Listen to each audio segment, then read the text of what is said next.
Hello everyone and welcome back to the channel. I hope you're all having a wonderful day or evening wherever you are in the world. Before we dive into today's fascinating journey through history, let me know in the comments where you're tuning in from and what time it is for you. I always love seeing our global community come together. So wherever you are and whatever time it is, get comfortable. Maybe grab a warm drink, adjust your pillows, dim the lights if you need to, because we're about to embark on a long and captivating exploration of one of history's most intriguing and somewhat dark phenomena. That is the question of why so many of history's most powerful rulers seem to lose their grip on reality. When we talk about rulers going insane, we're not just talking about eccentric behavior or odd quirks that powerful people might develop. We are talking about documented cases throughout history where kings, emperors, pharaohs, and other absolute monarchs displayed behavior that was so erratic, so divorced from reality, and so destructive that it changed the course of entire civilizations. This isn't just a handful of isolated cases scattered across thousands of years. This is a pattern that emerges again and again throughout human history. From ancient Egypt to medieval Europe, from the Roman Empire to imperial China, from the Aztec Empire to modern monarchies, there seems to be something about absolute power that can fundamentally alter a person's mind. Tonight we're going to explore this phenomenon in depth.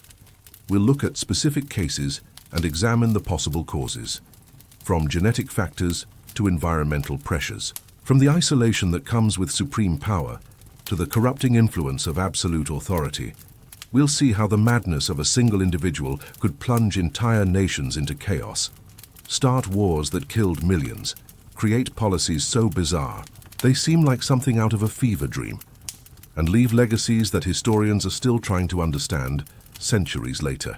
So settle in, because this is going to be a comprehensive journey through some of the most fascinating and disturbing stories in human history, stories that will make you question the very nature of power. Let's start our journey in ancient times and work our way forward through the centuries. We'll examine not just what these rulers did, but try to understand the complex web of factors that might have led them down these dark paths. Understanding the past helps us recognize similar patterns in our own time. The lessons we can learn from these historical examples are as relevant today as they were hundreds or thousands of years ago. Let's begin with one of the most infamous examples from ancient Rome, Caligula. His real name was Gaius Julius Caesar Augustus Germanicus.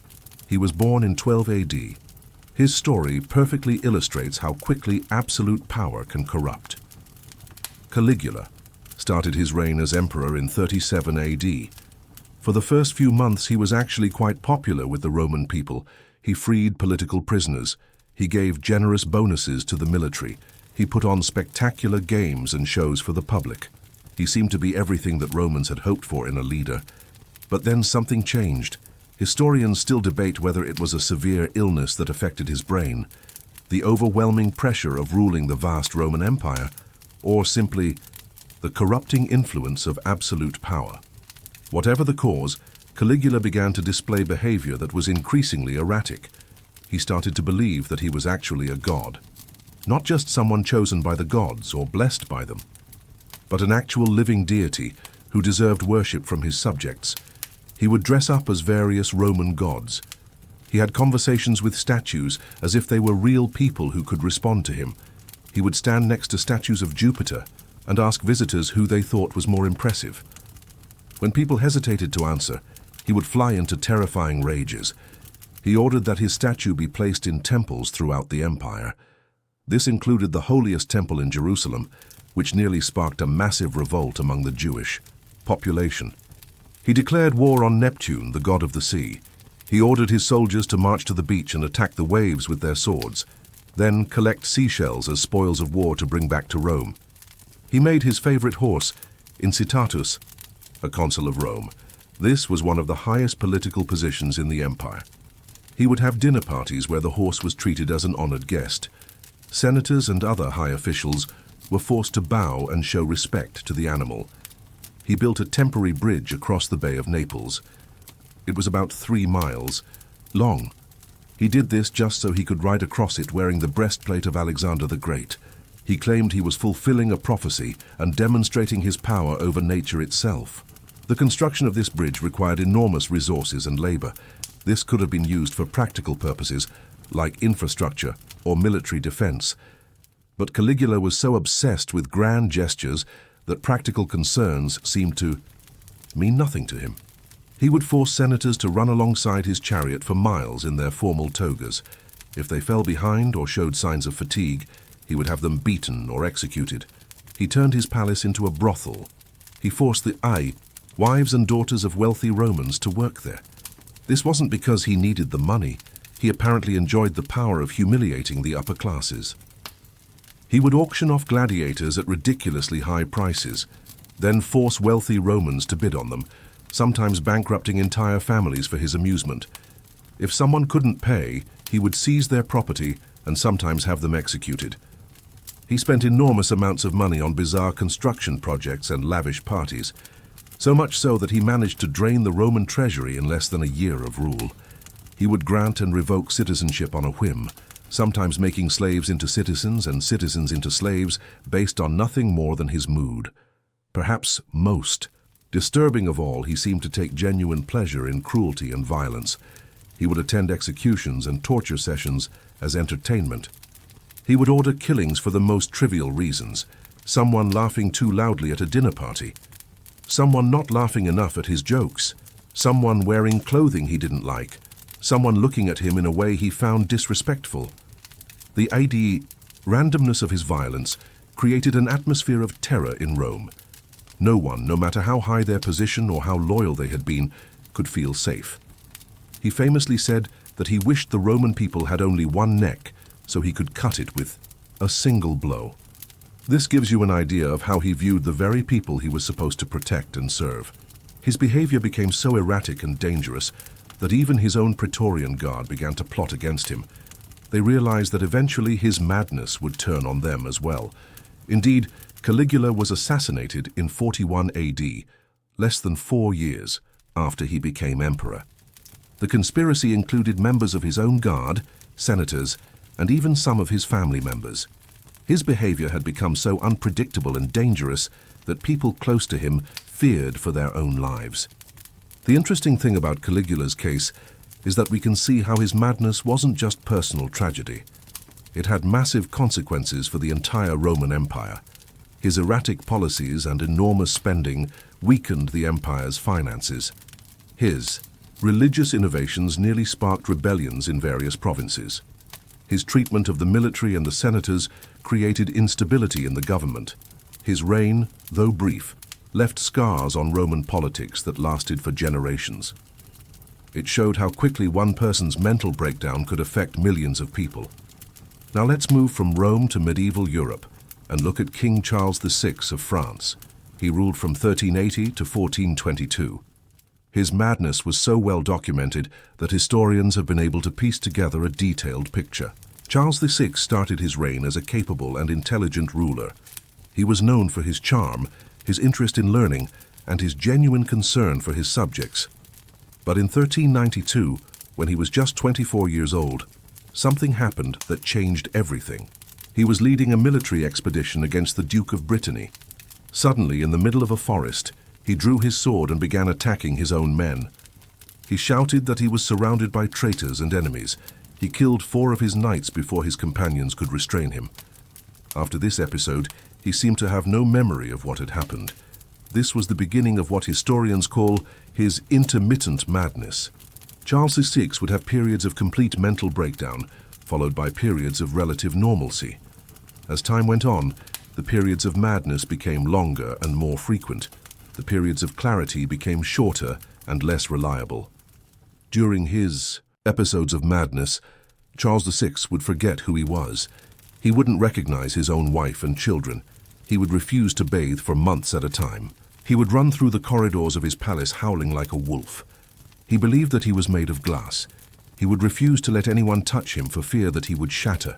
He would sit motionless for hours, afraid to move. He thought any sudden movement might cause him to break into pieces. He would have his servants place iron rods in his clothing to reinforce his body. He would wrap himself in blankets and refuse to change his clothes. He believed that the act of undressing might cause his glass body to crack. During one episode, he forgot that he was king.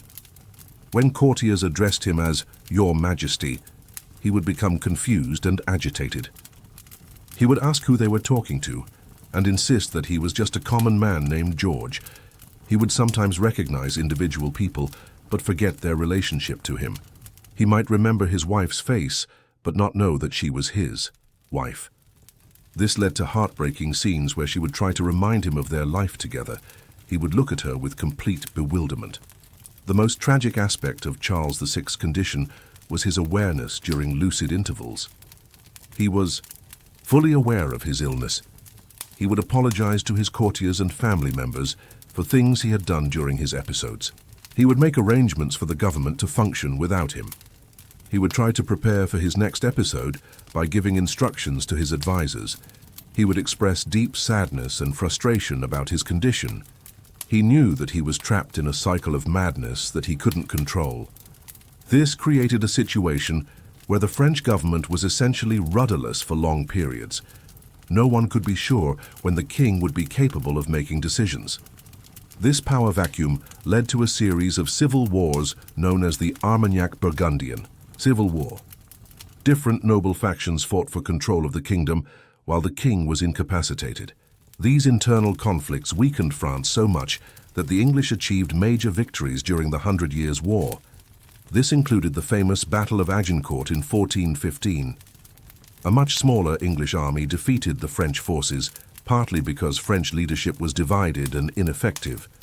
Charles VI's madness also had profound effects on French culture and society. The people began to lose faith in the divine right of kings.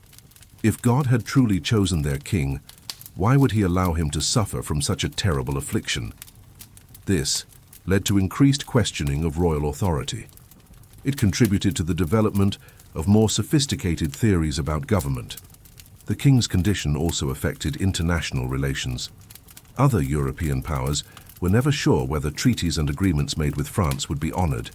They didn't know if the king who signed them would be in his right mind. Perhaps, most tragically, Charles VI's illness affected his family in profound ways. His queen, Isabeau of Bavaria, essentially had to rule in his place during his worst episodes. This was unprecedented for a woman in medieval France and created its own set of political problems. His children grew up never knowing which version of their father they would encounter: the loving parent or the man who didn't recognize them and sometimes became violent when they approached him. This family trauma had generational effects. It contributed to the political instability that plagued France for decades after Charles VI's death. What makes Charles VI's case particularly interesting is that we have detailed contemporary accounts. Court physicians, chroniclers, and family members documented his condition. We can see how medieval people understood and tried to treat mental illness. They tried everything from religious ceremonies and pilgrimages to bloodletting and herbal remedies, none of which were effective. But their efforts show us how people of that time period tried to make sense of a condition they had no scientific framework for understanding. Now let's move forward in time and geography to look at Emperor Nero of Rome. He ruled from 54 to 68 AD. His descent into madness was more gradual than Caligula's, but perhaps even more destructive. Nero started his reign at the young age of 16. Initially, he was guided by capable advisors, including the philosopher Seneca. Under their influence, the early years of Nero's reign were actually quite successful. He reduced taxes. He gave the Senate more autonomy. He provided aid to cities that had suffered from natural disasters.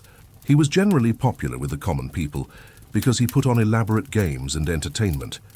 But as Nero grew older and became more confident in his power, he began to push away his advisors.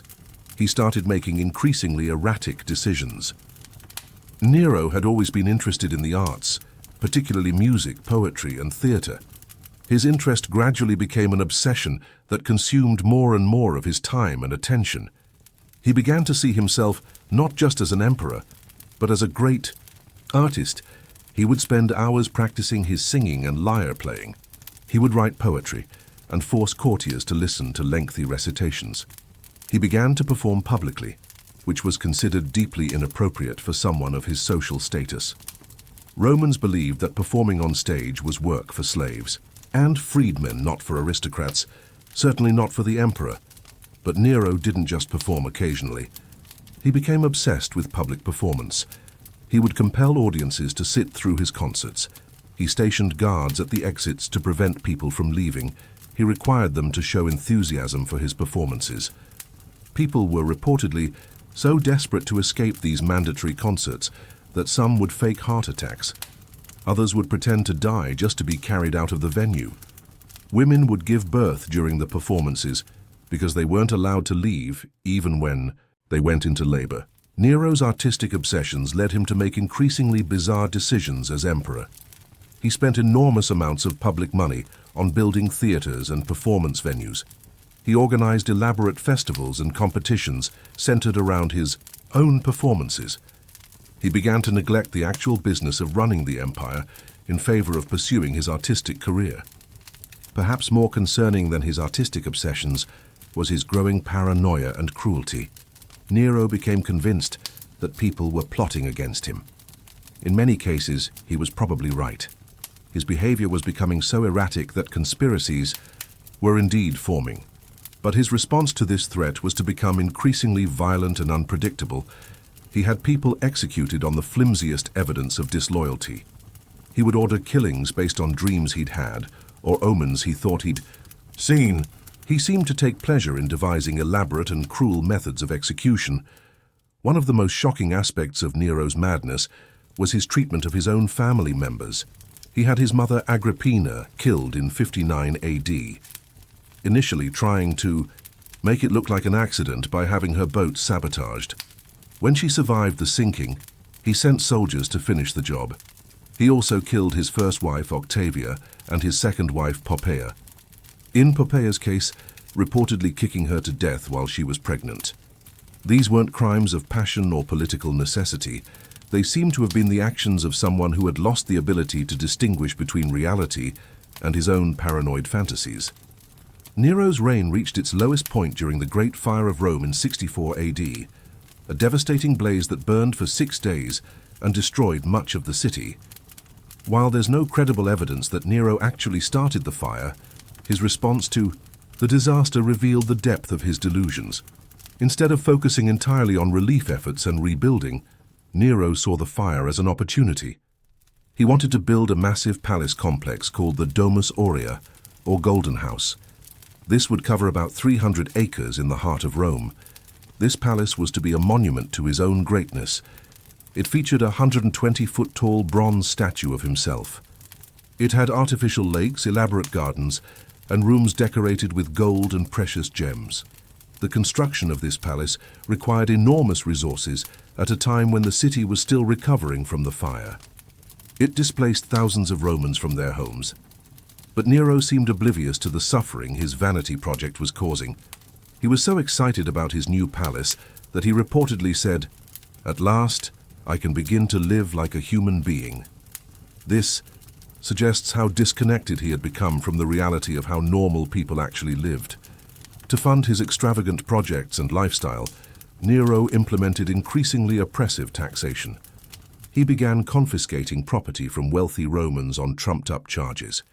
He would invite people to dinner and then have them arrested so he could seize their estates. He debased the Roman currency to stretch the treasury's resources. He even considered selling off Roman provinces to raise money, all of which had devastating effects on the empire's economy and stability. Perhaps the most revealing aspect of Nero's madness was his complete inability to understand how his actions were perceived. He genuinely seemed to believe that he was a great artist and a beloved ruler, even as opposition to his reign grew stronger and more organized. He would give public performances and interpret polite applause as genuine enthusiasm. He would make speeches about his achievements and seem surprised when people didn't share his enthusiasm. He appeared to be genuinely shocked when rebellions broke out against his rule in 68 AD. The end of Nero's reign was as dramatic as his rule had been. Faced with multiple rebellions and the defection of the Praetorian Guard, he fled Rome. He eventually committed suicide. But even in his final moments, his delusions persisted. His last words were reportedly, "What an artist dies in me." This shows that even facing death, he was more concerned with his imagined artistic legacy than with the actual consequences of his rule. Nero's reign had lasting effects on the Roman Empire. His financial mismanagement and erratic policies weakened the empire's stability. His persecution of Christians set a precedent for future persecution.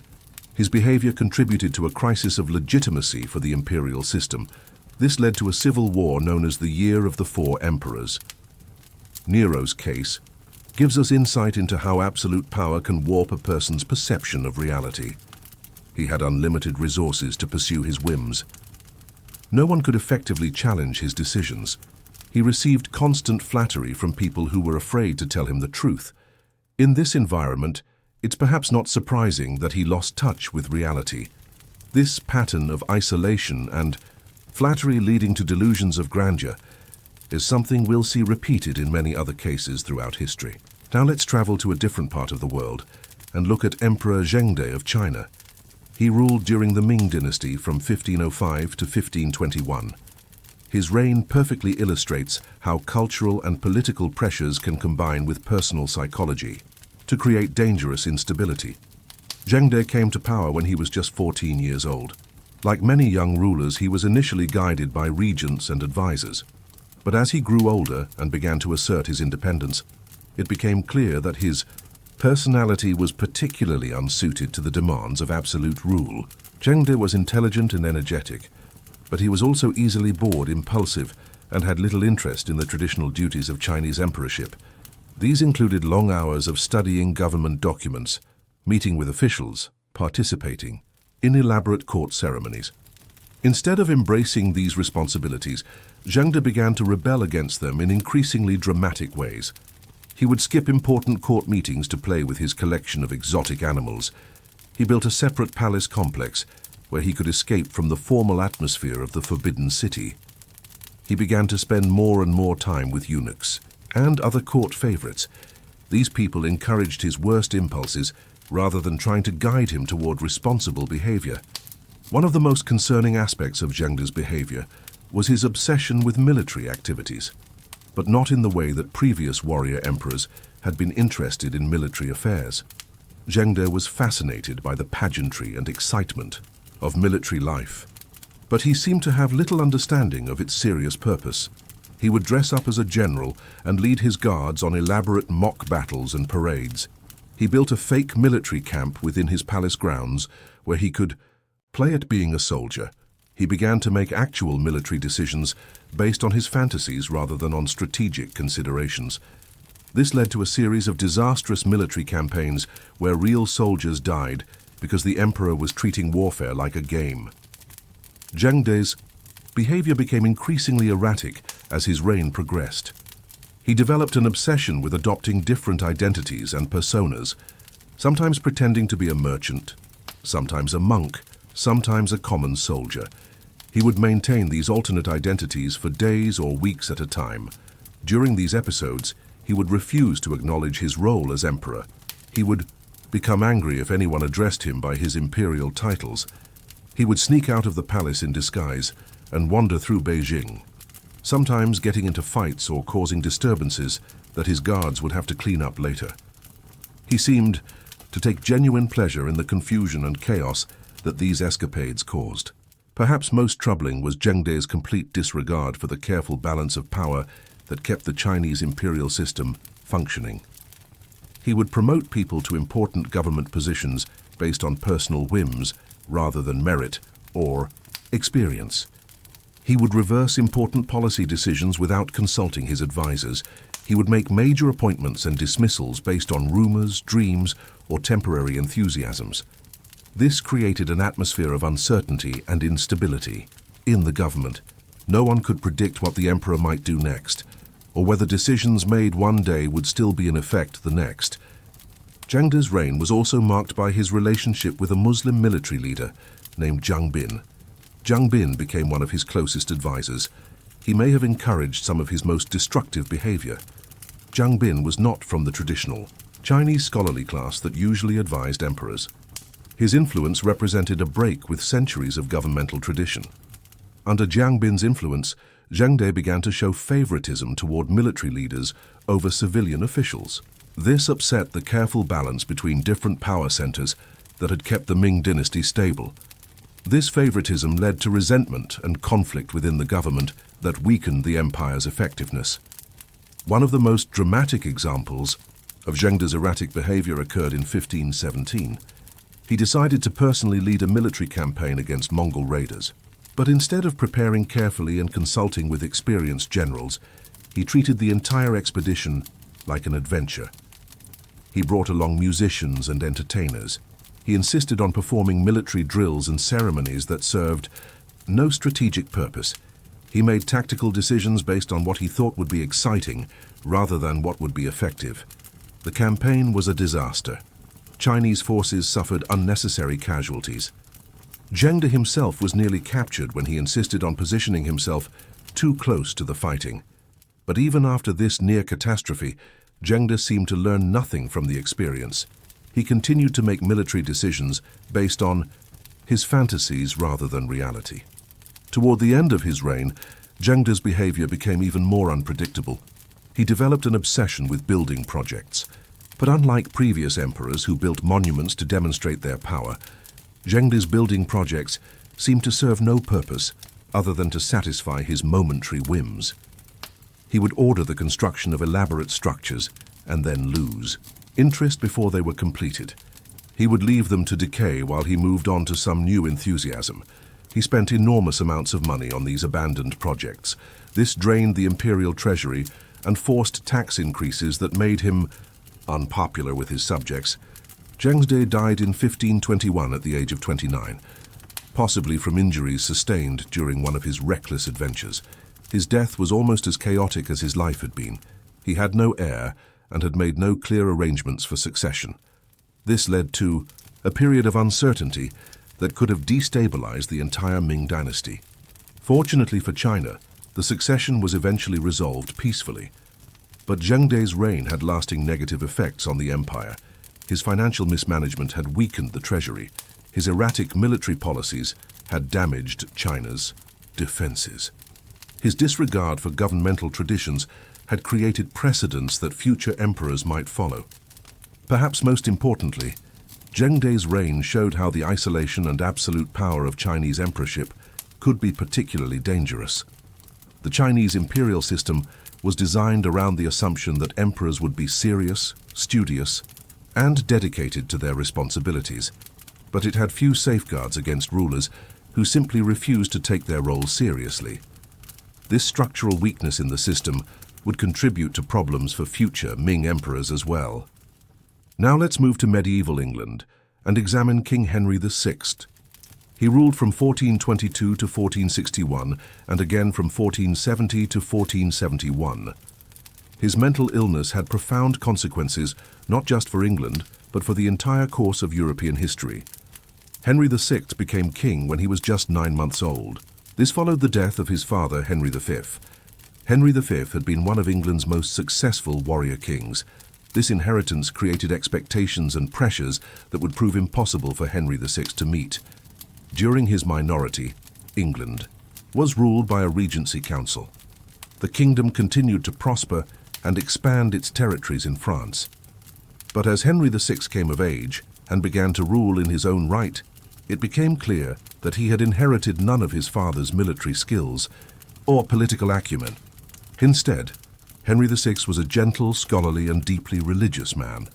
He was temperamentally unsuited to the brutal realities of medieval kingship. He preferred reading and prayer to warfare and politics. He was generous to a fault and easily manipulated by courtiers. He seemed to genuinely believe that conflicts could be resolved through Christian charity and good intentions. While these might have been admirable qualities in a private individual, they were dangerous weaknesses in a medieval king. Henry VI's first major crisis came in the 1440s and 1450s. England began to lose its territories in France. The Hundred Years' War, which had been going well for England under Henry V, began to turn against the English. The French, inspired by figures like Joan of Arc, mounted an increasingly effective resistance. But instead of adapting his strategy or replacing ineffective commanders, Henry VI seemed paralyzed by the military reversals. He would make inconsistent decisions, sometimes ordering aggressive campaigns and sometimes pursuing peace negotiations, but without the focus and determination necessary to make either strategy work effectively. This indecisiveness had catastrophic consequences. One after another, England's French territories fell to the resurgent French forces. By 1453, England had lost almost all of its continental possessions except for the city of Calais. The loss of the French territories was just the beginning of Henry II's problems. The military failures created political instability at home. Nobles who had invested in the French campaigns demanded explanations and compensation. Rival factions began to form around different strategies for dealing with the crisis. Henry VI's inability to provide strong leadership allowed these factional disputes to escalate into open conflict. Then in 1453, at the age of 31, Henry VI suffered what appears to have been a complete mental breakdown. He became catatonic, unable to speak or recognize people around him, including his own wife and infant son. He would sit motionless for hours, staring into space and showing no response to external stimuli. This condition lasted for over a year. During this time, England was essentially without a functional king. This power vacuum led directly to the outbreak of the Wars of the Roses. Different noble factions fought for control of the kingdom. The Duke of York claimed the right to serve as regent during the king's incapacity, but this was opposed by the Queen Margaret of Anjou and her supporters. They feared that York would use his position to seize the throne permanently. When Henry VI eventually recovered from his catatonic state in 1454, he seemed to have little memory of what had happened during his illness. But his recovery didn't end the political crisis. The various factions that had formed during his incapacity continued to distrust each other. Henry VI himself remained fragile and prone to relapses. Over the next several years, Henry VI's mental condition continued to deteriorate. He would have periods of relative clarity followed by episodes where he became confused, agitated, or withdrawn. During his worst periods, he would not recognize familiar people. He would make bizarre statements or requests. He would sometimes become violent or destructive. These episodes created a situation where no one could be sure whether the king's decisions were the product of rational thought or mental illness. This made it impossible to maintain stable government or consistent policy. The uncertainty about Henry VI's mental state also had international consequences. Other European powers were reluctant to make treaties or agreements with England. They couldn't be sure whether the king who signed them would remember doing so. This diplomatic isolation weakened England's position in European politics. Perhaps most tragically, Henry VI's mental illness affected his relationship with his own family. His wife Margaret of Anjou essentially had to take over many of his royal duties. This was unprecedented for an English queen and created its own set of political problems. Their son Edward grew up never knowing whether his father would recognize him. The psychological impact of growing up with a mentally ill parent must have been devastating. The Wars of the Roses, which were largely triggered by Henry VI's inability to provide stable leadership, had enormous consequences for England. They lasted for over 30 years. They killed thousands of people. They ultimately led to the end of the Plantagenet dynasty and the rise of the Tudors. Major noble families were wiped out. The economy was disrupted by constant warfare. England's influence in European affairs declined significantly. Perhaps most importantly for our purposes, Henry VI's reign demonstrated how mental illness in a ruler could have cascading effects. The political instability created by his condition didn't end when he was finally deposed and killed in 1471. It continued to influence English politics well into the Tudor period. Henry VI's case is also interesting because there's no evidence that his mental illness was caused by the corrupting effects of power. Instead, it seems to have been a genuine medical condition that made him unsuitable for the demands of medieval kingship. This raises important questions about the assumptions underlying hereditary monarchy. It shows how the accident of birth can place someone on a throne who is fundamentally incapable of fulfilling the role, regardless of their personal character or good intentions. Now let's journey to Russia and examine one of the most infamous cases in all of history, Ivan the Terrible. He ruled from 1547 to 1584. His descent into madness transformed him from a promising young reformer into one of history's most brutal tyrants. Ivan IV came to power as a child and initially showed great promise as a ruler. During the early years of his reign, he implemented important legal reforms. He expanded Russian territory. He established new trade relationships with Western Europe. He generally seemed to be leading Russia toward greater prosperity and international prominence. But starting in the 1560s, Ivan's behavior began to change in ways that would eventually earn him his terrifying nickname. The transformation began after a series of personal tragedies and political setbacks. In 1560, his beloved first wife Anastasia died, possibly from poison. Ivan became convinced that she had been murdered by boyars. These were the Russian nobles who he believed were conspiring against him. Whether or not there was any truth to these suspicions, Ivan's response was completely disproportionate. He began to see enemies everywhere. He interpreted any opposition or criticism as evidence of treasonous conspiracy. This paranoia led Ivan to create the Oprichnina in 1565. This was essentially a state within a state that he used as an instrument of terror. The Oprichnina was administered by a special force called the Oprichniki. They wore black clothing and carried symbols of a dog's head and a broom. This represented their role in sniffing out treason and sweeping it away. These men were given unlimited authority to arrest, torture, and execute anyone Ivan designated as an enemy. They used this power to carry out some of the most systematic brutality in Russian history. Ivan's paranoia and cruelty reached their peak during the massacre of Novgorod in 1570. He became convinced that the city was planning to defect to Lithuania. Despite having no credible evidence for this belief, Ivan marched on Novgorod with a large force of Oprichniki. He spent 5 weeks systematically destroying the city and murdering its inhabitants. Contemporary accounts describe scenes of unimaginable horror. Entire families were tortured to death. Clergy were burned alive in their churches. Thousands of bodies were thrown into the river. Modern historians estimate that between 15,000 and 60,000 people died during the massacre. The city of Novgorod never fully recovered from the devastation. Perhaps the most shocking aspect of Ivan's madness was how it affected his own family. In 1581, during one of his fits of rage, Ivan struck his eldest son and heir with an iron-pointed staff. The wounds proved fatal. This wasn't a calculated political murder, but rather the result of Ivan's inability to control his violent impulses.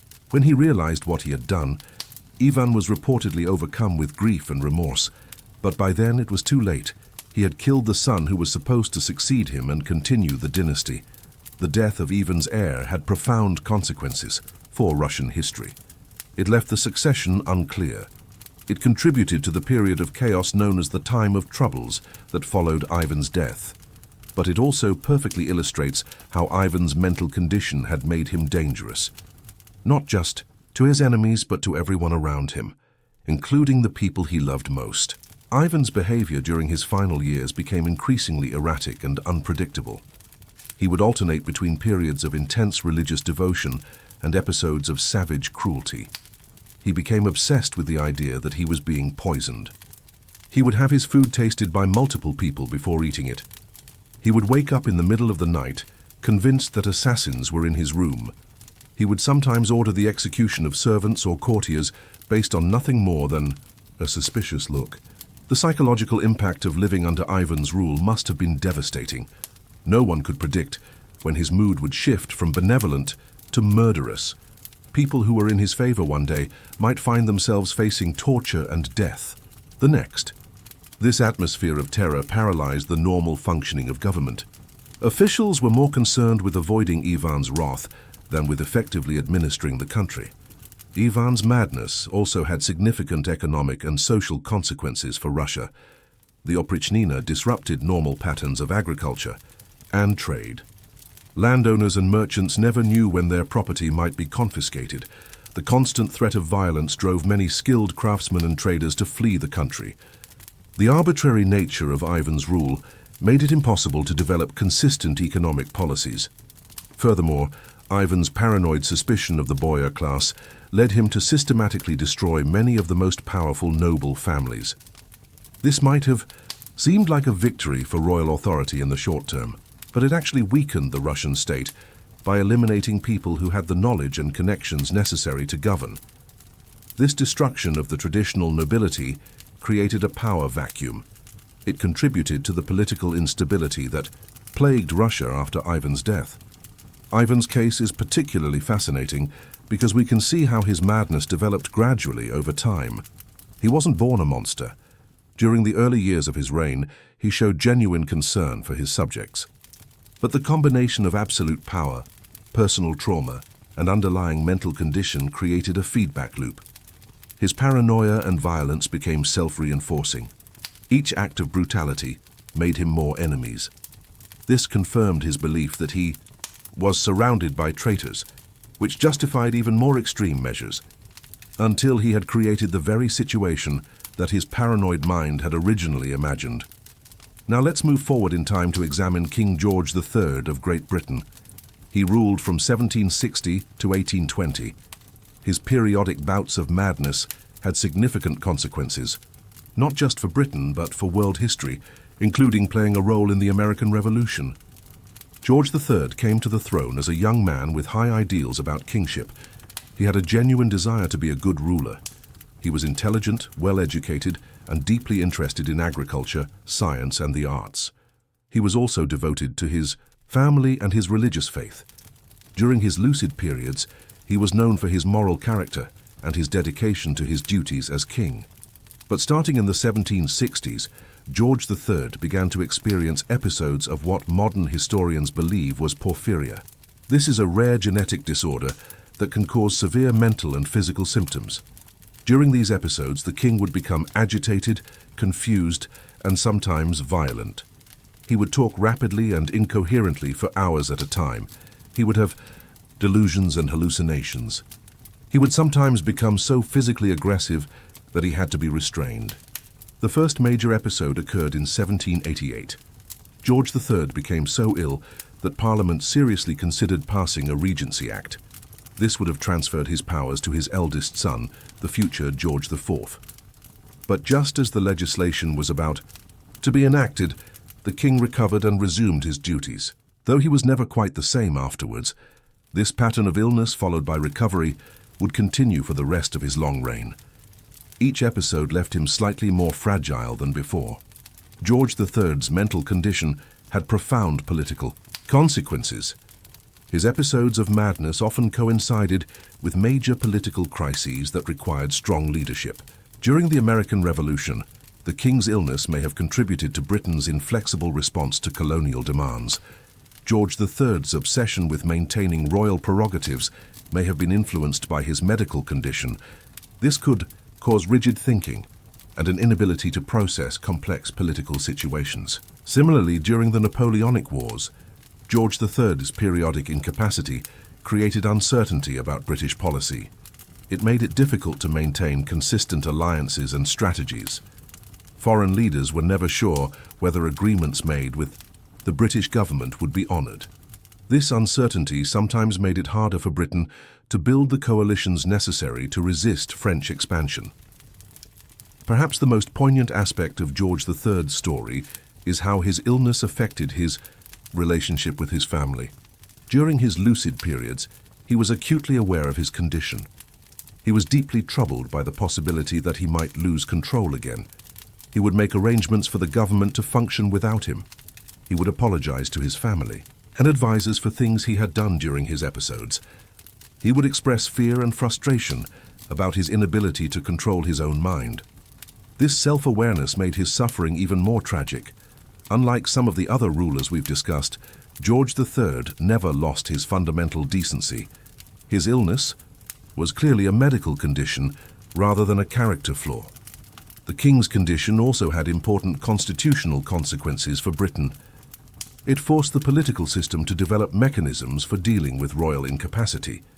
The debates over the Regency Acts established important precedents. These showed how power could be transferred when a monarch was unable to fulfill their duties. In a broader sense, George III's illness contributed to the evolution of the British system. It moved away from personal royal rule toward constitutional monarchy. The monarch serves as a symbolic figurehead, while elected politicians make the actual decisions. This evolution might have happened eventually anyway, but George III's periodic incapacity accelerated the process. The King's final episode began in 1810 and lasted until his death in 1820. During this decade-long period of madness, his son served as Prince Regent. But the old king lingered on, blind, deaf, and lost in his own confused mental world. He occasionally had brief moments of clarity when he would recognize family members, but most of the time he was living in a private reality that bore little resemblance to the actual world. George III's case is particularly important for understanding how mental illness affects rulers. It shows how even a relatively mild condition can have major historical consequences. The king's illness didn't make him a tyrant, like some other examples we've discussed, but it did make him less flexible and less capable of adapting to changing circumstances. In the rapidly evolving political environment of the late 18th century, this inflexibility had significant consequences. Now let's travel to Bavaria and examine King Ludwig II. He ruled from 1864 to 1886. His madness took the form of elaborate fantasies that ultimately bankrupted his kingdom. Ludwig II became king at the age of 18. From the beginning, it was clear that he was not well suited to the practical demands of modern monarchy. Ludwig was a dreamer and an aesthete. He was far more interested in art, music, and literature than in politics or administration. He was deeply influenced by the Romantic movement. He had an almost mystical reverence for beauty and artistic achievement. What might have been charming eccentricity in a private individual became dangerous when combined with unlimited resources and power. Ludwig's obsessions began with his devotion to the composer Richard Wagner. Wagner's operas about medieval legends perfectly matched the young king's romantic temperament. Ludwig became Wagner's patron. He spent enormous amounts of public money supporting the composer's work. He built opera houses and staged elaborate productions. But this was just the beginning of what would become a pattern of increasingly extravagant spending. As Ludwig's reign progressed, his detachment from reality became more pronounced. He began to identify himself with legendary kings and heroes from Wagner's operas, particularly King Louis XIV of France, the Sun King, after whom he had been named. But Ludwig's admiration went far beyond normal historical interest. He began to model his behavior on what he imagined Versailles must have been like. He embarked on building projects intended to recreate and surpass the grandeur of Louis XIV's palace. Ludwig's building projects were completely divorced from practical considerations. His most famous creation, Neuschwanstein Castle, was designed as a literal fairy tale castle. It was meant to embody his romantic fantasies about medieval knighthood. The castle was equipped with modern conveniences like running water and electric lighting, but its design was based entirely on artistic considerations rather than practical ones. It had towers and turrets that served no defensive purpose. Rooms were designed around specific scenes from Wagner's operas. Decorations cost more than entire government departments. Neuschwanstein was just one of several elaborate building projects. He also built Linderhof Palace, modeled on the Trianon at Versailles. It featured an artificial grotto with a lake where Ludwig would stage private performances of Wagner's operas. He began work on Herrenchiemsee Palace. This was intended to be an exact replica of Versailles, but even more elaborate and expensive. These projects consumed enormous amounts of money and resources, but Ludwig seemed completely oblivious to the financial strain they were placing on Bavaria. When his ministers tried to explain that the kingdom couldn't afford his building projects, Ludwig would become angry. He would accuse them of lacking vision and artistic sensitivity. He would argue that his castles would be eternal monuments to beauty. He seemed genuinely unable to understand why anyone would prioritize mundane concerns like balanced budgets. As Ludwig's spending spiraled out of control, his behavior became increasingly erratic and antisocial. He began to avoid public appearances and official ceremonies. He preferred to spend his time alone in his fantasy castles. He would sleep during the day and stay awake all night. He wandered through his palaces and gardens while living in elaborate daydreams. He would have servants dress up in historical costumes and perform elaborate charades. He would sometimes spend hours talking to portraits and statues as if they were real people. Ludwig's isolation from reality became so complete that he lost touch with basic requirements of ruling. He would ignore important government business for weeks at a time. He would make major decisions based on aesthetic preferences rather than practical considerations. He would fly into rages when the outside world intruded on his fantasy life. His ministers found it increasingly difficult to get him to focus on actual governance. Bavaria's government began to drift as the king retreated further into his private world. The situation became critical in the 1880s. Ludwig's borrowing to fund his building projects reached unsustainable levels. He had exhausted his personal fortune. He mortgaged crown properties and took loans from banks across Europe, but still the construction continued. Ludwig seemed incapable of accepting that there were limits to what he could afford. When his creditors began demanding payment, Ludwig's response was to seek even more elaborate sources of funding. He considered bizarre schemes like asking foreign monarchs for personal loans. He even considered selling Bavarian territories. By 1886, the situation had become so desperate that Ludwig's own government began to plot against him. A group of ministers and psychiatrists compiled a report declaring the king mentally incompetent.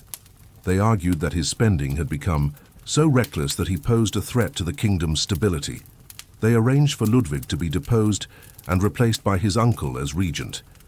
But the story of Ludwig II ends in mystery and tragedy. Just days after being declared insane and confined to a castle, Ludwig and his psychiatrist were found dead in Lake Starnberg.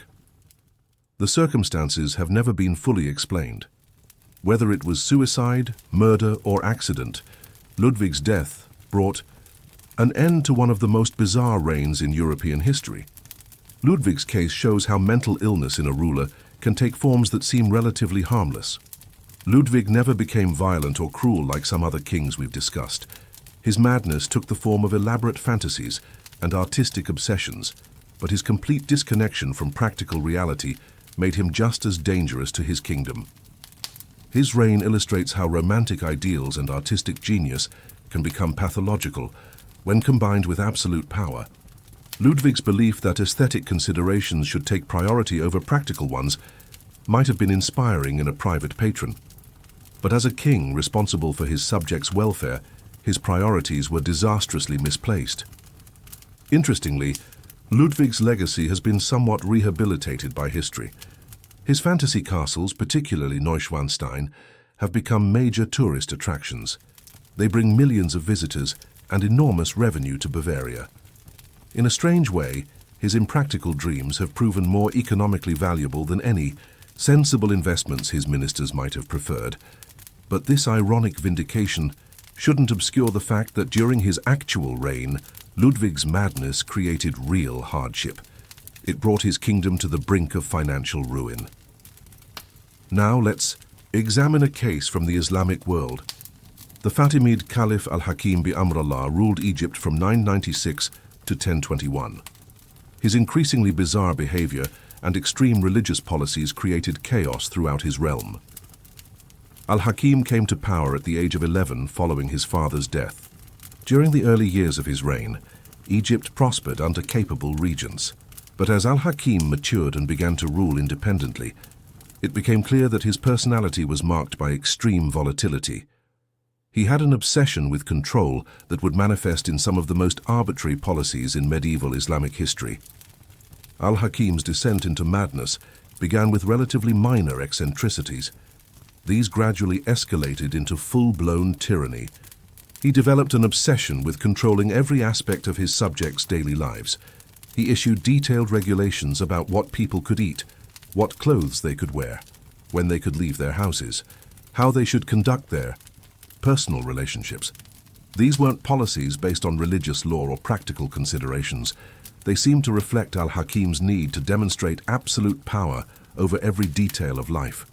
One of his most notorious decrees banned the consumption of certain vegetables.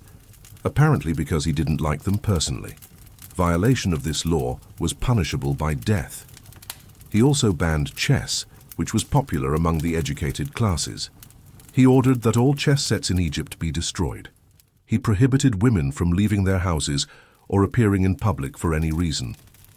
To enforce this policy, he banned the manufacture of women's shoes. He reasoned that if women had no shoes, they couldn't go outside. These policies created enormous hardship and confusion. People could never be sure which aspects of their daily routine might suddenly become illegal. Al-Hakim's madness reached its peak with his religious innovations. These were so extreme that they alienated virtually every religious group in his diverse empire. Despite being the leader of the Ismaili branch of Islam, Al-Hakim began to claim divine status for himself. He declared that he was not just God's representative on earth, but actually a manifestation of God himself. This claim was not only religiously heretical, but also politically dangerous. It challenged the fundamental assumptions that legitimized Islamic rule. He ordered that his name be invoked in prayers alongside God's. He had inscriptions carved on mosques declaring his divinity. He demanded that his subjects worship him directly, rather than through traditional Islamic practices. But Al-Hakim's religious megalomania didn't stop with self-deification.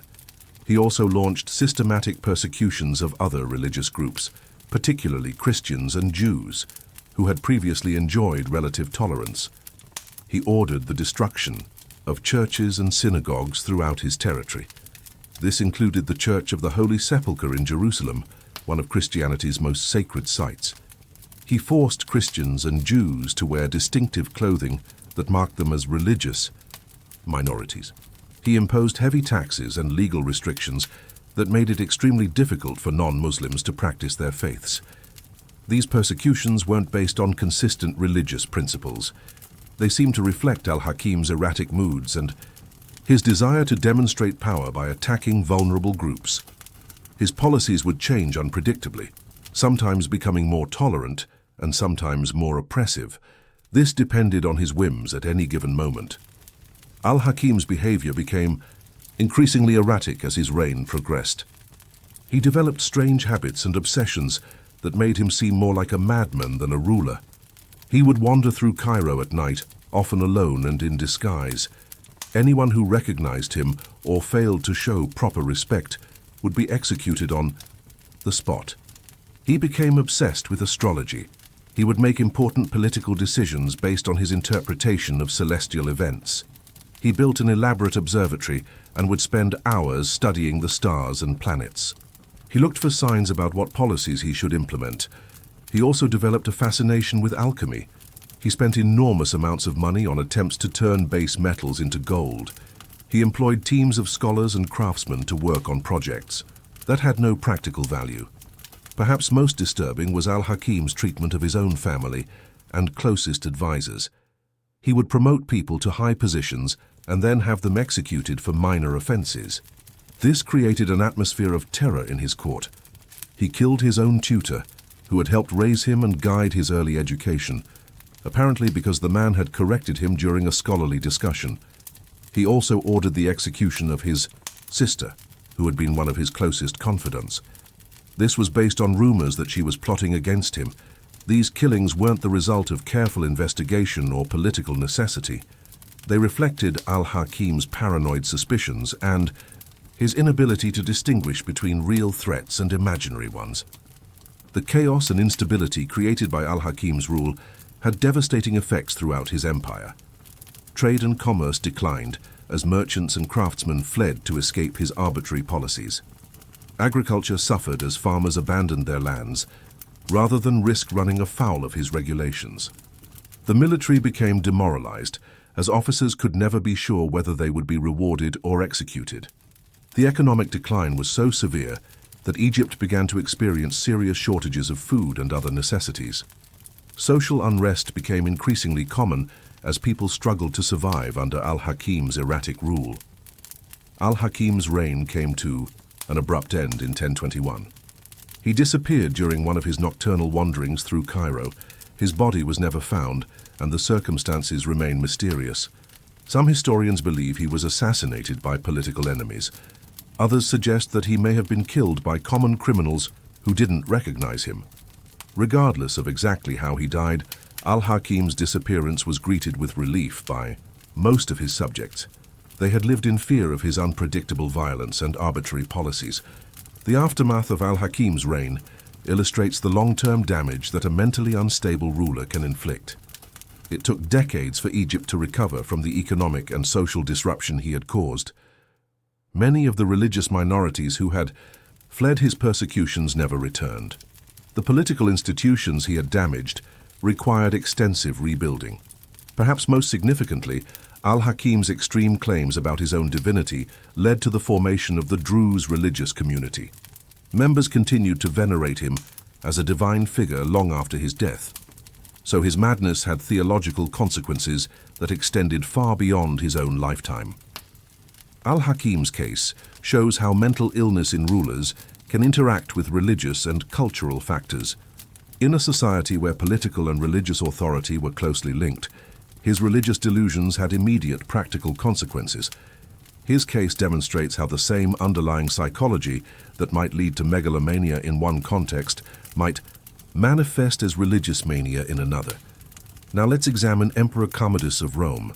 He ruled from 180 to 192 AD. His reign marked the beginning of the end for the Pax Romana. Commodus came to power as the son of Marcus Aurelius, one of Rome's greatest philosopher-emperors. The contrast between father and son could hardly have been more stark. While Marcus Aurelius was known for his wisdom and philosophical temperament, Commodus was impulsive, violent, and increasingly disconnected from reality. The transformation of Commodus from a promising young prince into a megalomaniacal tyrant illustrates how absolute power can corrupt. Commodus began his reign with some promising initiatives. He made peace with various barbarian tribes that had been fighting Rome. He provided relief for cities that had suffered from natural disasters. He seemed to genuinely care about the welfare of the common people. But as time went on, his behavior became increasingly erratic and self-indulgent. He developed an obsession with gladiatorial combat that went far beyond normal Roman fascination with arena spectacles. Commodus didn't just enjoy watching gladiator fights. He became convinced that he was himself a great gladiator. He began appearing in the arena to fight against both human opponents and wild animals. This wasn't occasional participation for ceremonial purposes. It was a genuine obsession that consumed more and more of his time and attention. He would spend days training with gladiatorial weapons. He would stage elaborate combats where he always emerged victorious, often because his opponents were instructed to lose or because the contests were rigged in his favor. He began to see these performances as the most important aspect of his role as emperor, more significant than administration, military leadership, or any traditional duties of Roman rulership. Commodus's gladiatorial obsession was closely connected to his growing identification with the god Hercules. He became convinced that he was Hercules reincarnated. He began to dress in lion skins and carry a club, just as the mythological hero was typically depicted. He commissioned statues and paintings that showed him as Hercules. He insisted that he be addressed using titles that referenced his supposed divine identity. This wasn't just artistic symbolism or political propaganda. It reflected Commodus's genuine belief that he was a god walking among mortals. This delusion had practical consequences for how he governed the empire. He began to make decisions based on what he thought a god would do, rather than what was actually good for Rome. As Commodus's madness progressed, his behavior became increasingly unpredictable and dangerous. He would order executions based on dreams, omens, or sudden suspicions. He became convinced that senators and other high officials were constantly plotting against him. His response was to have them killed preemptively, often without any evidence of actual wrongdoing. This created an atmosphere of terror in Rome. No one felt safe, regardless of their rank or loyalty to the emperor. They could never predict what might trigger Commodus's paranoid suspicions. The emperor's paranoia was fed by a group of advisors and courtiers who encouraged his worst impulses, either because they shared his delusions or because they found it profitable to manipulate him. These people would bring him rumors and accusations about supposed enemies. They would flatter his ego by supporting his claims to divinity. They would help him plan increasingly elaborate and expensive spectacles. But their influence ultimately made Commodus more isolated from reality and more dangerous to everyone around him. One of the most disturbing aspects of Commodus's reign was his treatment of the Roman Senate. The Senate had traditionally served as an advisory body and a check on imperial power. Commodus viewed the senators as potential rivals and threats. He systematically worked to humiliate and terrorize them. He would force senators to attend his gladiatorial performances and cheer enthusiastically for his victories. He would have them killed for minor offenses or imagined slights. He would confiscate their property to fund his extravagant lifestyle. This destruction of the senatorial class had long-term consequences for the Roman political system. It eliminated many of the most experienced administrators in the empire. It created a precedent for future emperors to ignore traditional constitutional constraints. Commodus's financial policies were as destructive as his political ones. His obsession with gladiatorial games and other spectacles required enormous expenditures. Far beyond what the imperial treasury could afford, he would put on massive games that lasted for days or weeks. These featured thousands of gladiators, exotic animals from across the empire, and elaborate staged battles. These events were popular with the common people, which Commodus saw as evidence of his success. But they were bankrupting the empire and diverting resources from essential functions like military defense. To fund his extravagances, Commodus resorted to increasingly desperate expedients. He would confiscate property from wealthy Romans on trumped-up charges. He would sell government positions to the highest bidder regardless of their qualifications. He would debase the currency by reducing the silver content of coins. All of these measures provided short-term revenue, but undermined the empire's long-term stability. They created resentment among the very people whose support Commodus needed to maintain his rule. Perhaps most significantly, Commodus's neglect of military affairs had serious consequences for the empire's security. While he was playing gladiator in Rome, barbarian tribes were testing the empire's borders. The emperor's indifference to military matters weakened Rome's defensive capabilities. This military decline would contribute to the crisis of the 3rd century that nearly destroyed the Roman Empire. Commodus's reign came to an end in 192 AD when he was assassinated by a conspiracy. This included his own bodyguards and his mistress. The plot was motivated not by political ideology, but by simple self-preservation. The conspirators realized that Commodus's increasingly erratic behavior made him a threat to their own lives. The emperor's death was followed by a civil war, as different factions fought for control. This period of instability marked the end of the Pax Romana. It began a long period of decline that would eventually lead to the fall of the Western Roman Empire. Commodus's case illustrates several important themes about how mental illness affects rulers. First, it shows how someone who starts with apparent mental stability can deteriorate under the pressures of absolute power. Second, it demonstrates how delusions of grandeur can lead to policies disconnected from practical reality. Third, it reveals how a ruler's personal obsessions can distort their priorities. Finally, it illustrates how the breakdown of a single individual can have cascading effects that damage institutions and create instability lasting for generations. Now let's move to the Ottoman Empire and examine Sultan Ibrahim I. He ruled from 1640 to 1648. His reign perfectly exemplifies how isolation and absolute power can combine to create dangerous mental instability.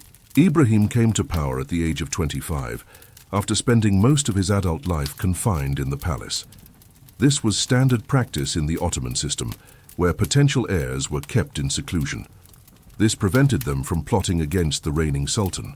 But the psychological effects of this prolonged isolation became apparent almost immediately after Ibrahim's accession. Ibrahim's madness manifested primarily in extreme sexual obsessions and bizarre spending on luxury items.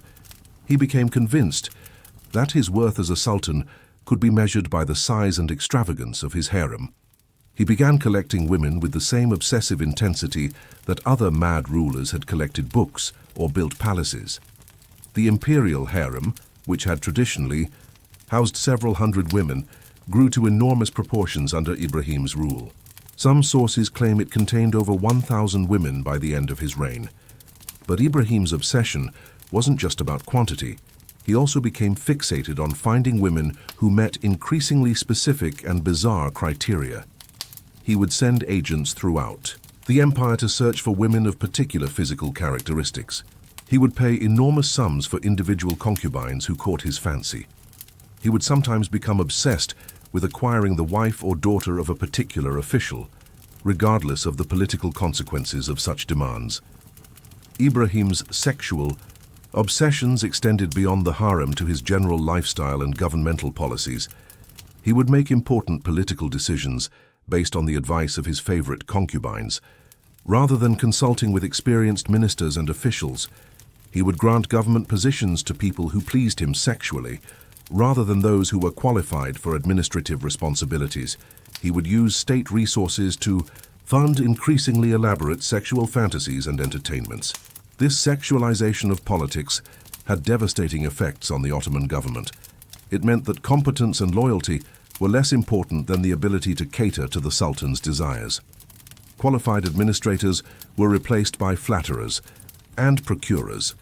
Military officers found that their careers depended more on their ability to supply the Sultan with new women than on their battlefield performance. Foreign diplomats discovered that the most effective way to influence Ottoman policy was to offer gifts that appealed to Ibrahim's sexual appetites. Ibrahim's spending on luxury items was as excessive as his sexual indulgences. He became obsessed with acquiring the finest and most expensive goods from around the world, regardless of their practical value or the empire's ability to afford them. He would order the construction of elaborate pleasure palaces. He would commission jewelry and decorations made from the rarest materials. He would import exotic foods and perfumes at enormous expense. One of his most notorious extravagances was his decision to have the palace walls covered with expensive fur, apparently because he enjoyed the sensual experience of touching the soft material. The cost of this single decoration was reportedly enough to fund a major military campaign. But Ibrahim seemed oblivious to such practical considerations. As Ibrahim's reign progressed, his behavior became increasingly erratic and dangerous. He would order executions based on sexual jealousy or paranoid suspicions about his concubine's loyalty. He would have government officials killed for failing to satisfy his demands for new women or luxury items. He would make major policy decisions while in various states of sexual intoxication or emotional excitement. His treatment of his own family members was particularly disturbing. He became convinced that his mother, who had served as an important advisor, was plotting against him. He eventually had her strangled. This matricide shocked even the relatively violence-accustomed Ottoman court. It marked a point of no return in Ibrahim's descent into complete madness. The economic consequences of Ibrahim's rule were devastating for the Ottoman Empire. His enormous expenditures on personal luxuries drained the imperial treasury. This came at a time when the empire was facing serious military challenges. His neglect of governmental administration meant that tax collection became inefficient and corrupt. His appointment of unqualified officials based on personal favoritism led to widespread mismanagement. The military effects were equally serious. Ibrahim's indifference to military affairs led to a decline in the Ottoman army's effectiveness. This military weakness became apparent during several unsuccessful campaigns against European enemies. It contributed to the loss of important territorial possessions that the empire would never fully recover. Ibrahim's reign came to an end in 1648, when a coalition of government officials, religious leaders, and military commanders decided that his rule had become too dangerous to continue. The deposition was accomplished relatively easily. Ibrahim had alienated virtually everyone in the government through his erratic behavior and impossible demands. He was replaced by his young son, Mehmed IV. Ibrahim himself was executed shortly afterwards. The aftermath of Ibrahim's reign required years of careful rebuilding. His case illustrates several important points about how mental illness affects rulers in different cultural contexts. The Ottoman system of succession, which kept potential heirs in isolation, may have contributed to Ibrahim's eventual breakdown. Furthermore, the absolute nature of Ottoman Sultanate meant that there were few institutional checks on Ibrahim's power. This allowed his personal obsessions to become state policy with devastating consequences. His reign also shows how sexual dysfunction and political incompetence can be closely linked when someone with serious psychological problems gains access to unlimited power and resources. Now let's examine Tsar Paul I of Russia. He ruled from 1796 to 1801. His paranoid and increasingly erratic behavior led to his assassination and marked a turning point in Russian imperial history. Paul came to power after the death of his mother, Catherine the Great. From the beginning of his reign, it was clear that he was determined to reverse many of her policies. This wasn't necessarily a sign of madness, since new rulers often want to distinguish themselves from their predecessors, but Paul's reforms quickly revealed an underlying instability and paranoia that would ultimately make his rule unsustainable. Paul's madness manifested primarily in extreme authoritarianism and an obsession with military discipline. He became convinced that the Russian nobility had become too independent during his mother's reign. He set about systematically humiliating and controlling them through increasingly petty regulations. He issued detailed rules about what nobles could wear, how they should behave in public, what books they could read, even what words they could use in conversation. Violation of these rules could result in exile, imprisonment, or even execution. The arbitrariness of the punishments created an atmosphere of terror throughout Russian society. Paul's obsession with military discipline led him to restructure the entire Russian army. He introduced Prussian-style uniforms and drill procedures that were completely unsuited to Russian conditions. He required soldiers to spend hours each day on ceremonial exercises that served no practical military purpose. He promoted officers based on their ability to execute precise parade maneuvers, rather than their actual combat experience or strategic knowledge. These changes weakened the Russian military at a time when the country was facing serious external threats. They created resentment among professional soldiers who understood that Paul's innovations were making them less effective fighters. Perhaps most destructively, Paul developed an extreme paranoia about potential threats to his rule. He became convinced that everyone around him was plotting against him, from high-ranking government officials to palace servants. His response was to create an increasingly elaborate system of surveillance and control. This paralyzed normal governmental functioning. He would change his daily routine unpredictably to confuse potential assassins. He would test the loyalty of his advisors by giving them contradictory orders. He would punish people for imaginary offenses based on his interpretation of their facial expressions. This paranoid atmosphere made it impossible for the Russian government to function effectively. Officials were more concerned with avoiding Paul's suspicions than with actually administering the empire. Paul's foreign policy was as erratic as his domestic policies. He would make major international commitments and then reverse them based on personal slights. He joined and then abandoned alliances against Napoleon. He declared war on countries for trivial reasons and then made peace just as suddenly. He seemed to base his diplomatic decisions on his personal feelings about foreign rulers, rather than on Russia's strategic interests. This unpredictability made it impossible for other European powers to develop stable relationships with Russia.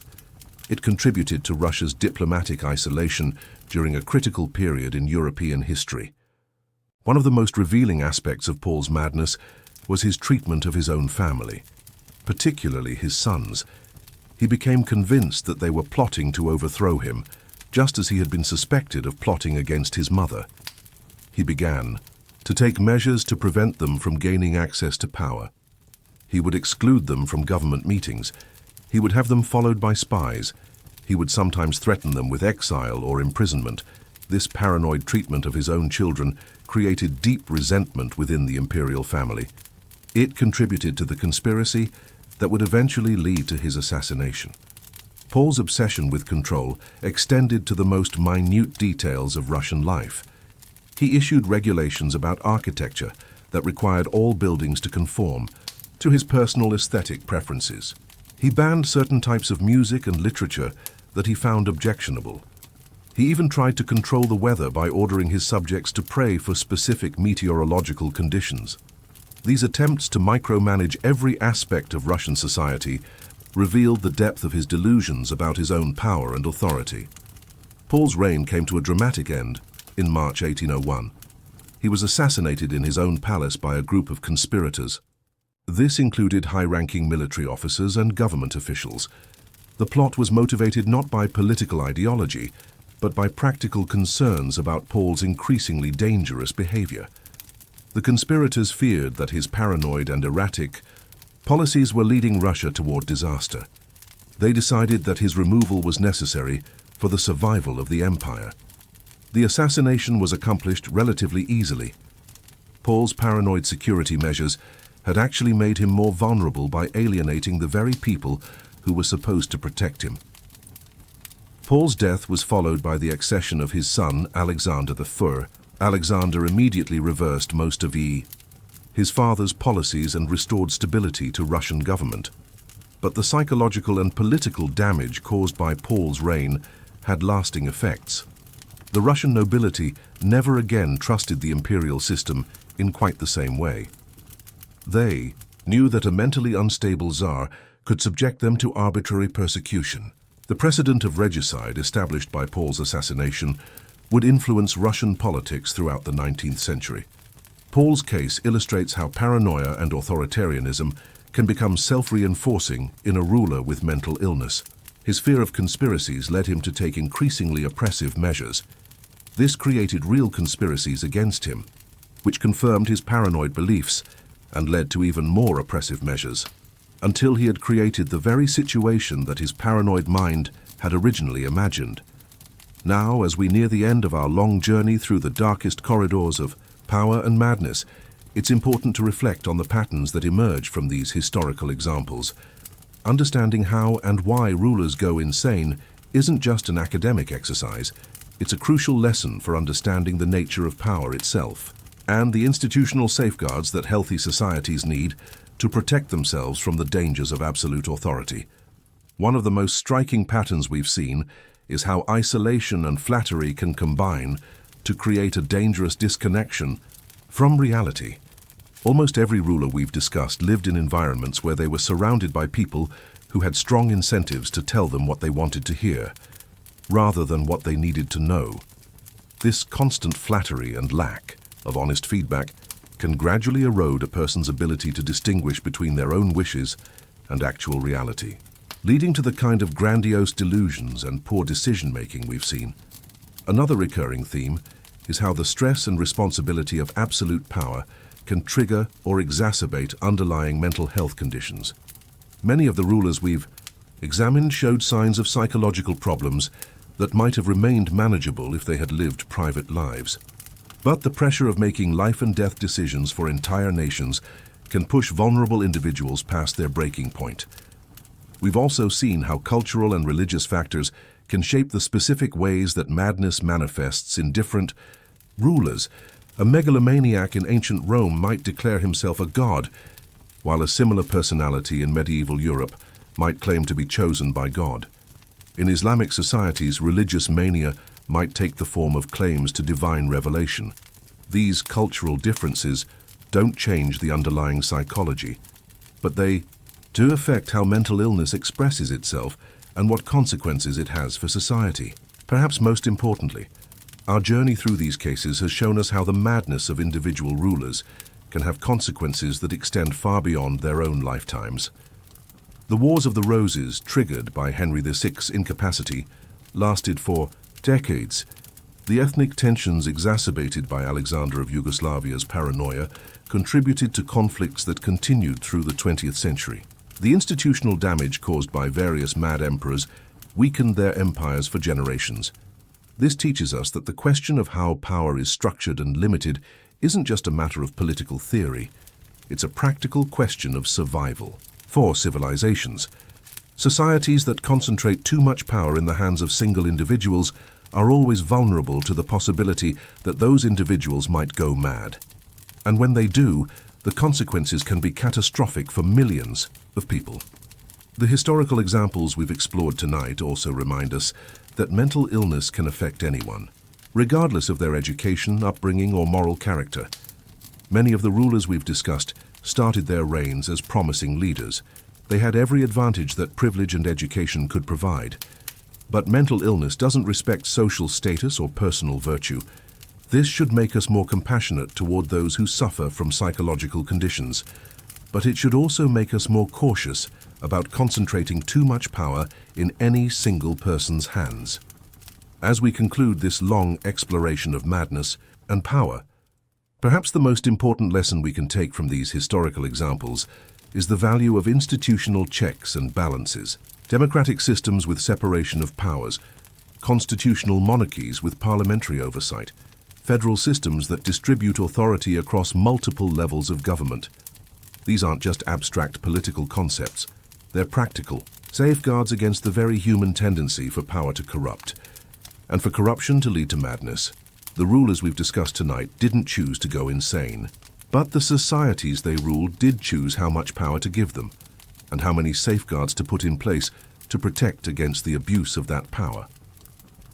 The tragic stories we've heard tonight show us what can happen when those safeguards fail, or when they're never put in place at all. In our modern world, we like to think that we've moved beyond the age of absolute monarchy, that we've learned the lessons of history about the dangers of concentrating too much power in single individuals. But the temptation to give extraordinary authority to charismatic leaders during times of crisis remains strong. And the psychological pressures that drove historical rulers to madness haven't disappeared. They've just taken new forms. Today's leaders face the same isolation that plagued medieval kings, the same constant flattery that corrupted Roman emperors, the same impossible expectations that broke the minds of Chinese dynasties, the media scrutiny and social media echo chambers that surround modern politicians can create their own forms of disconnection from reality. The enormous power of modern technology and nuclear weapons means that the potential consequences of leaders' mental breakdowns are even more catastrophic than they were in the past. This is why the study of historical cases like the ones we've explored tonight remains so relevant, not because we expect our modern leaders to start declaring themselves gods or building fairy tale castles, but because the underlying human psychology that led to those behaviors hasn't changed. The same needs for validation, the same fears of threats, the same tendency for power to corrupt are still present in human nature. What has changed, hopefully, is our understanding of these dangers and our ability to create institutional structures that can protect us from them. The stories we've heard tonight are ultimately cautionary tales. They remind us that no society is ever completely safe from the possibility that its leaders might lose their grip on reality. But they also show us that the consequences of such breakdowns can be minimized if we have the wisdom to build appropriate safeguards into our political systems. As you settle in for the night, wherever you are in the world, you can take comfort in knowing that the societies most of us live in today have learned at least some of the lessons from these dark chapters of history. We have term limits and elections. We have separation of powers and independent judiciaries. We have free press and civil society organizations that can hold leaders accountable. These aren't perfect protections, but they're infinitely better than the systems that allowed Caligula to torture senators or Ivan the Terrible to massacre entire cities. The price of freedom, as the saying goes, is eternal vigilance. And part of that vigilance involves remembering the stories of those who came before us. The rulers who started with the best intentions but lost their way in the labyrinth of absolute power. The societies that paid the ultimate price for concentrating too much authority in the hands of individuals who were, in the end, only human. And humans, as we've seen tonight, are far more fragile than we like to admit. Thank you for joining me on this long journey through some of the darkest chapters in human history. I hope these stories have been as fascinating for you as they've been educational. They remind us that the price of civilization is constant attention to the structures and institutions that protect us from our own worst impulses. And they show us that the line between sanity and madness, between good leadership and tyranny, between order and chaos, is often much thinner than we'd like to believe. Sweet dreams, wherever you are in the world. And remember that the freedom and stability many of us enjoy today was purchased by the suffering of those who lived under the mad rulers we've discussed tonight. Their stories deserve to be remembered, not just as historical curiosities, but as warnings about what can happen when we become too comfortable with concentrating power in the hands of the few. The lessons of history are never more important than when we think we no longer need to learn them.